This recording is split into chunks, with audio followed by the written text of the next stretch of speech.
नमस्कार, आप देख रहे हैं मधेपुरा 24 लाइव न्यूज़। मैं हूं कनका। इस वक्त हम मधेपुरा में हैं। अभी काउंटिंग खत्म हुई है और मधेपुरा विधानसभा से राजद प्रत्याशी प्रोफेसर चंद्रशेखर यादव, जो बिहार सरकार के पूर्व शिक्षा मंत्री थे, उन्होंने लगातार चौथी बार जीत दर्ज कर अभी यहां से काउंटिंग हॉल से निकल करके अपने आवास के लिए जा रहे हैं। हम बात करेंगे प्रोफेसर चंद्रशेखर यादव जी से और जनताओं के लिए क्या कुछ कहते हैं, यह जीत कितना इसके लिए कठिन रहा और इस बार का जो चुनाव था क्या कुछ माहौल, और उस पर हम बात करेंगे। प्रोफेसर चंद्रशेखर यादव से क्या कुछ जानकारी देते हैं। स्पष्ट है कि बाबा साहब डॉक्टर भीमराव अंबेडकर, डॉक्टर लोहिया जी के विचारों और आदरणीय सामाजिक न्याय के महानायक लालू प्रसाद यादव के संघर्ष की जीत है। महान मधेपुरा वासियों और महान नगर वासियों ने जो हमें आशीर्वाद और सहयोग दिया है वह कभी भुलाने योग्य नहीं है। 7 जन्म भी हम अपने मतदाताओं के तलवे में तेल लगाने तक कम होगा। मैं समझता हूं, मैं आज के दिन कह रहा हूं कि नगर के लिए एक बड़ी सौगात है नाला निर्माण योजना, जो बेरोजगारों के सबसे बड़े हितैषी तेजस्वी प्रसाद यादव जी के कलम से निकली है।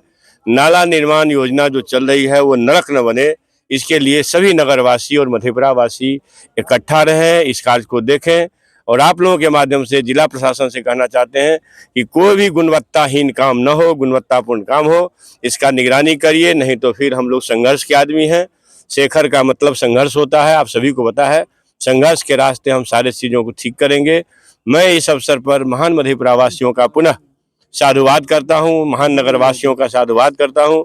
इस चुनाव में भी लगभग 18 से 19 हजार ऐसे मत मिले हैं जो राजद के पारंपरिक मत नहीं हैं। तो निश्चित रूप से सभी जाति धर्म के लोगों ने, चाहे वो दलित हो, सवर्ण हो, सभी वर्ग के लोगों ने ये जीत को दिलाया है।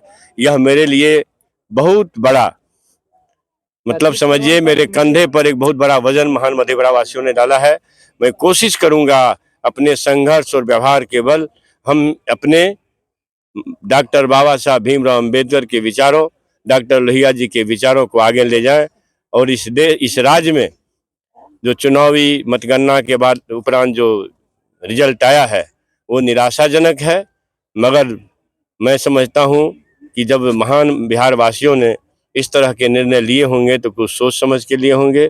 और निश्चित रूप से हमें, हमारी पार्टी जो संघर्ष के रास्ते खड़ी है, संघर्ष को आगे तेज करेगी और सामाजिक न्याय और समाजवाद का झंडा बुलंद हो।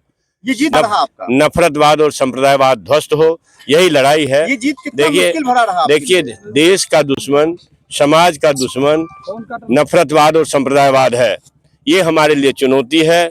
नफरती फन को कुचलना है, सांप्रदायिक फन को कुचलनी है। मैं बताता मैंने कहा जो जीत मिली है ये निश्चित रूप से मैं इसको ठीक है, कांटे का संघर्ष हुआ, 7800 का लीड हुआ, लेकिन मैं आपको बताता हूं इस चुनाव को जिस ढंग से नफरती संप्रदायिक ताकतों ने मधेपुरा चुनाव में और बिहार के चुनाव में पैसा को कौड़ी की तरह बहाया है, इसी के लिए ये संघर्ष सामने आया है।